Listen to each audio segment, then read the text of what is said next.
But over the last 8 years, our biggest issues have been with intellectual property. And I know that we've talked about this before between ourselves, but one of the biggest things for us by far is people who have legitimately stolen content in ways that I never anticipated and honestly didn't believe that people had the gall to do. So as a fellow podcaster, we've had podcast episodes that have been entirely transcribed by other people that have then put them out onto the internet as under the guise of being their own content. We've had entire webinars that people have taken and transcribed and taken the slides for and recreated as being their own. We've had people sell products with incredibly similar names breaching our trademarks. We've had people set up entire businesses breaching and infringing our trademark names.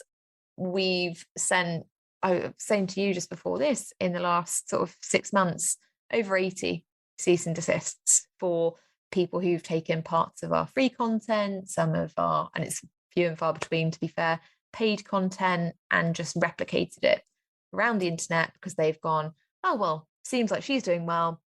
I'm just going to sell that to my audience. And it, over the years, it drives me repeatedly crazy.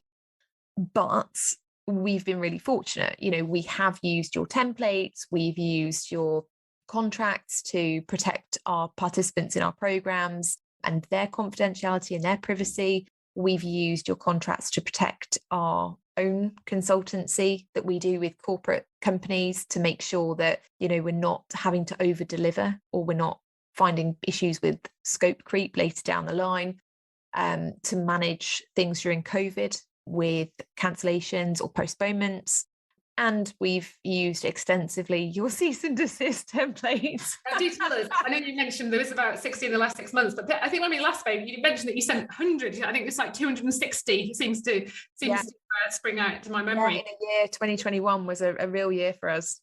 Well, that is the problem when you're really good at what you do, is that there is that high risk that people are going to take your work and try and pass it off as their own.